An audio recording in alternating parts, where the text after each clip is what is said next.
Mtoto mdogo alikuwa anacheza, kwa bahati mbaya akaingia kwenye sanduku la kuhifadhia vitu vya thamani.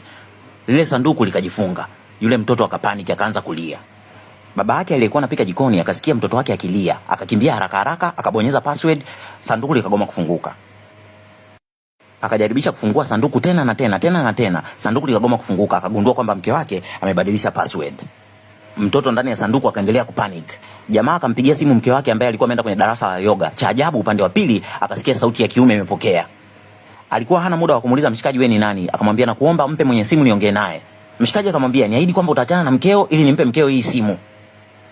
Jamaa hajawahi kufikiria hata kwa sekunde kama ipo siku mke wake atamchiti. Akamwambia mshikaji kwa hasira, mpe mke wangu niongee naye.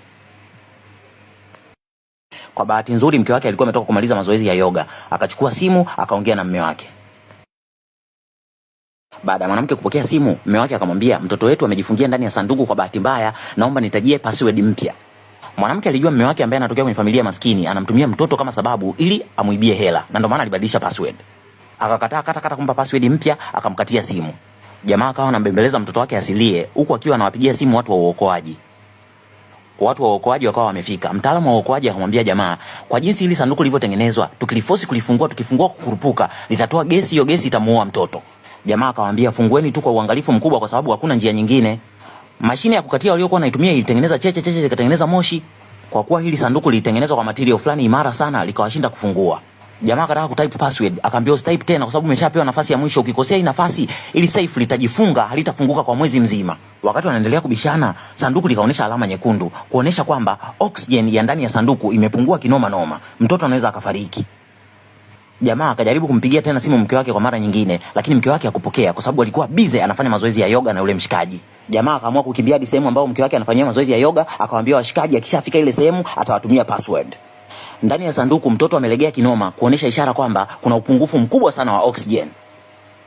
Jamaa alipofika kwenye studio za yoga alimind baada ya kumuona mshikaji ambaye anamfundisha mke wake, ndo mshikaji ambaye alipokea simu mwanzoni. Mshikaji alipouona muonekano wa mwalimu wa yoga akaelewa kwa nini mke wake amejikuta anapenda sana kufanya mazoezi ya yoga hivi karibuni. Jamaa akakamata mkono wa mke wake anataka kuondoka naye.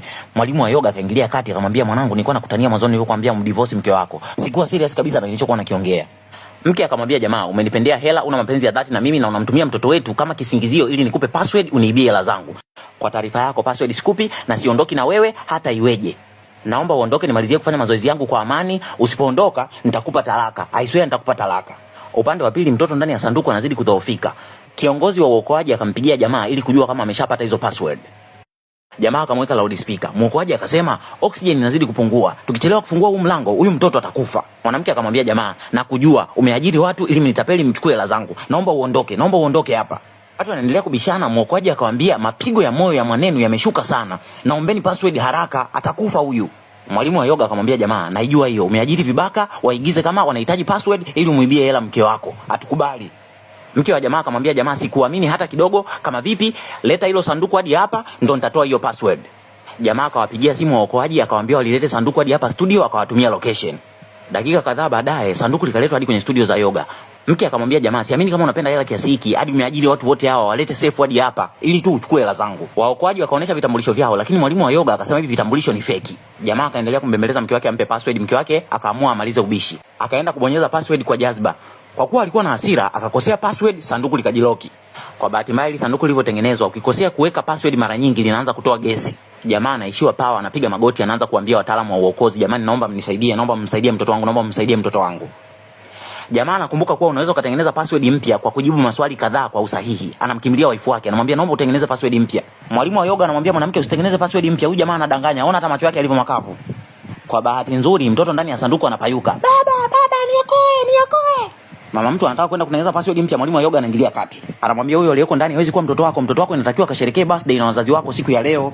Hiyo ni AI, hiyo ni sauti feki. Mtoto wako inabidi awepo hotelini sasa hivi anasherekea birthday na wazazi wako. Mwanamke akamwambia jamaa, unanionea wivu kwa sababu mimi nina hela nyingi kuliko wewe, ndio maana unataka kunibia hela zangu. Kama sitakupa password, hata mnipige hadi nife, sitatoa password. Jamaa anamwambia mwanamke wapigie simu wazazi wako waulize kama walikuja kumchukua mtoto ili wakasherekea naye birthday kwenye hiyo hoteli.